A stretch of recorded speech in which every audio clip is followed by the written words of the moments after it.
ने खबर पड़ी कि हिंदुस्तान जो है वो यूएसए को बीट करने लगा, 114 से ज़्यादा हाईवे बना रहा है और 1 लाख करोड़ की इन्वेस्टमेंट कर रहा है इंफ्रास्ट्रक्चर के ऊपर। तो क्या समझते हैं कि देख के सीखना चाहिए या आज भी दुश्मन मुल्क चाहे अफगानिस्तान हो, ईरान हो, इंडिया? मैं ये चाह रहा हूँ कि आप लोग इंटरनेशनल लेवल पे जो लोग बदनुमानियाँ करते हैं ना, उनको सिर्फ आप इंडिया भेज दें, वो इंसान बन के वापस आ जाएंगे। अच्छा, तो इंडियन इंस्टीट्यूट ऑफ टेक्नोलॉजी में दाखिला नहीं मिलता, MIT में मिल जाता है, मैसेच्यूसेट्स इंस्टीट्यूट ऑफ टेक्नोलॉजी, उनका स्टैंडर्ड ये है कि दुनिया में जहाँ इंडिया होगा हम नहीं होंगे तो फिर इंडिया हर जगह होगा, तो इसका मतलब आप कहीं भी नहीं होंगे।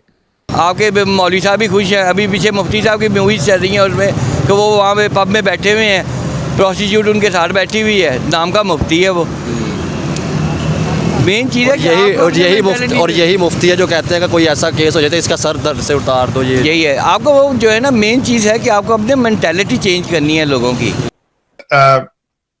डायलॉग चल रहा है, वहां पे एक कमेटी बनाई गई है जो रिसर्च कर रही है कि खुदा मेल था या फीमेल था। तो this is what their priorities right now.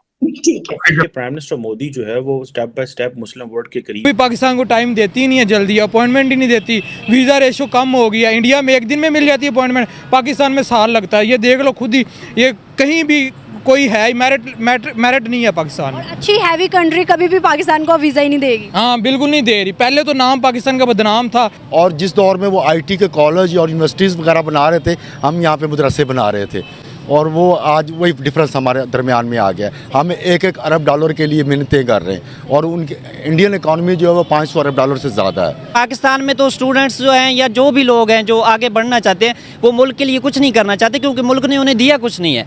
खाने को आटा नहीं है, खाने को आटा नहीं। सऊदी अरेबिया इस वक्त खुल गया, सैन में चल चुके हैं, बॉलीवुड के शो हैं, लेकिन आप चाहते हैं जिहाद का।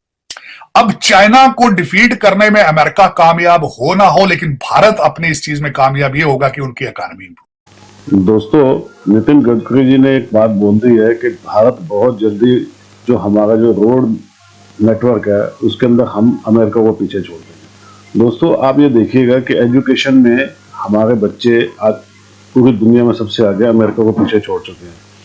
सबसे ज़्यादा CEOs हमारे हैं, अमेरिका को पीछे छोड़ चुके हैं।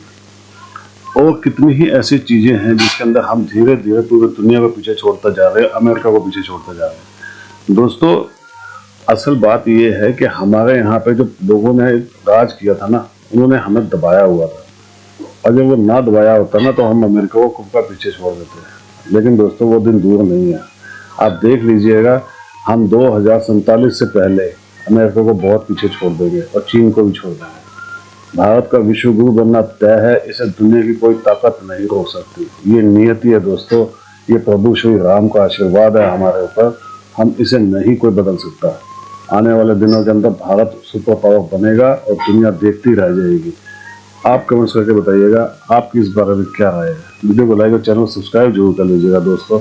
Thank you very much. Bharat ने रुपए को प्रमोट कर रहे हैं इस वक्त। 33 countries they are accepting rupees as a currency. Sir, यानी 33 countries are ready to trade accept rupee as a rupee. हाँ, देखें, उन्होंने मैंने बताया था, इंटेलेक्ट को भी आउटसोर्स कर दिया है। हर बड़े इंस्टीट्यूशन का CEO जो है वो इंडियन भारतीय निजात का है, and they are okay with it. Business वो कहते हैं हम उठा के चाइना से इंडिया ले जाएंगे वो। तो ये डॉलराइजेशन शुरू हो चुकी है, और दुख की बात यह है कि इनके माथे पे बल ही नहीं है। वहां इस वक्त डायलॉग चल रहा है, वहां पे एक कमेटी बनाई गई है जो रिसर्च कर रही है कि खुदा मेल था या फीमेल था। तो this is what their priorities right now. ठीक है। Figure out the gender, to figure out the gender. तो ये अगर हकीकत जब कौमें तबाह होती हैं तो वो बाहर से उनको कोई अटैक नहीं करता, इंटरनल वो कहते हैं। जिस तरह मैं आपकी मिसाल भी देना चाहूंगा, खाने को आटा नहीं है, खाने को आटा नहीं। सऊदी अरेबिया इस वक्त खुल गया, सैन में चल चुके हैं, बॉलीवुड के शो हैं, लेकिन आप चाहते हैं जिहाद करना। आपके पास खाने को कुछ नहीं है, तालीम आपके पास नहीं है। किस चीज का जिहाद करना, जबकि प्रूवन है हिस्टोरिकली हिस्ट्री कि this is not even in your DNA to have a जिहाद। आप रिबेल करते ही नहीं किसी चीज के खिलाफ, आप हमेशा इन्वेडर्स के गले में हाथ डालते हैं। जिहाद किस चीज के साथ करना है? लेकिन एक फेक आपको थ्योरी दे दी गई है, और कोई आप भी उन्हीं मुल्कों में शामिल है जहां पूरे मुल्क को आग लगा दी है और लोग तालियां बजा रहे हैं। वो देखते नहीं है कि हमें जिहाद करने के लिए भी खुराक की तो जरूरत है, तालीम की जरूरत तो है। और गुर्बत के खिलाफ जिहाद क्यों नहीं करते, जहालत के खिलाफ जिहाद क्यों नहीं करते? लेकिन उन्हें पता ही नहीं जिहाद क्या है। उनको कह दिया गया ये सियासत नहीं जिहाद है, आओ आओ मिलके पाकिस्तान को जलाएं, आओ मिलको पाकिस्तान को मिलके आग लगाएं और तालियां बजाएं। और बजा रहे। इस वक्त पाकिस्तान ने 2 बड़ी गलतियां की। पाकिस्तान के पड़ोस के अंदर शंघाई कॉन्फ्रेंस थी, पाकिस्तान के पड़ोस के अंदर G20 थी।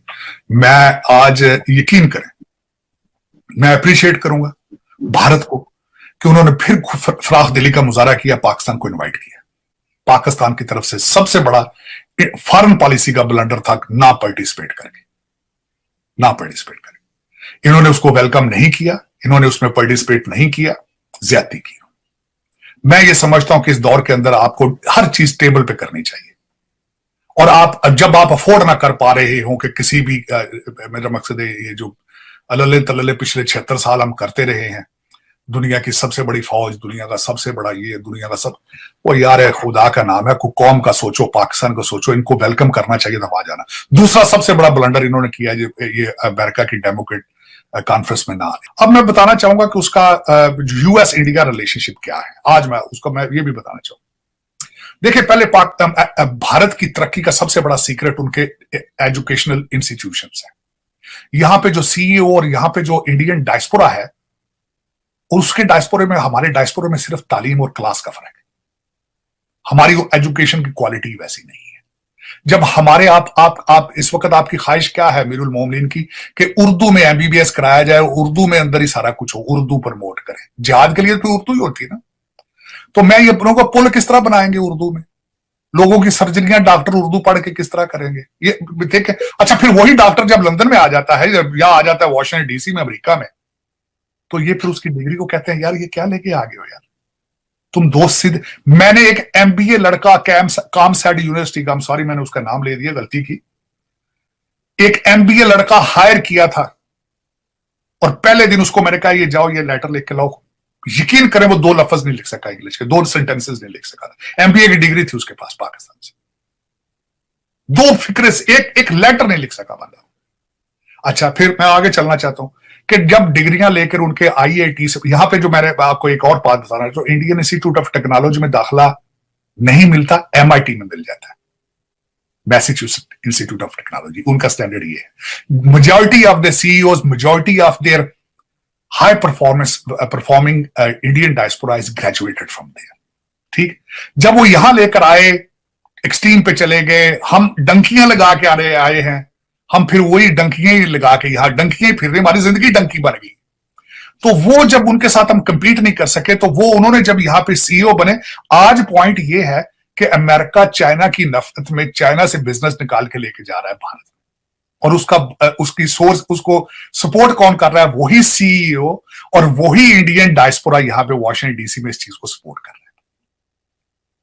अब चाइना को डिफीट करने में अमेरिका कामयाब हो ना हो, लेकिन भारत अपने इस चीज में कामयाब ये होगा कि उनकी इकोनॉमी इंप्रूव हो जाएगी, वो अगले लेवल पर चले जाएंगे, वो रीजनल पावर बन जाएंगे, वो फ्यूचर में सिक्योरिटी काउंसिल में परमानेंट सीट ले लेंगे, वो कई चीजें गेन कर जाएंगे इस अपनी यारी दोस्ती में। बल्कि मैं ये कहता हूं, आपने चाइना की दुश्मनी बेचने की कोशिश करते रहे हैं हमेशा भारत के सामने, चाइना को डराते रहे, देखें हम आपके दोस्त हैं, हमारी मदद करो, देखें हम इंडिया को खड़े हो जाते हैं आगे से। और मजेदार बात यह है कि अब इसको चीन ने और यूएई ने भी फंड देना बंद कर दिया। दोस्तों, हालत ये हो रही है पाकिस्तान की कि धीरे धीरे ये कंगाली के रास्ते में जा रहा, दंगे शुरू होने वाले हैं इनके। आने वाले दिनों के अंदर इनके साथ जो होगा, टुकड़े तो निश्चित है दोस्तों, कोई रोक नहीं सकता इनको। आप कमेंट्स कीजिएगा, बताइएगा आपकी क्या राय है। वीडियो को लाइक और चैनल सब्सक्राइब जरूर कर लीजिएगा। Thank you very much.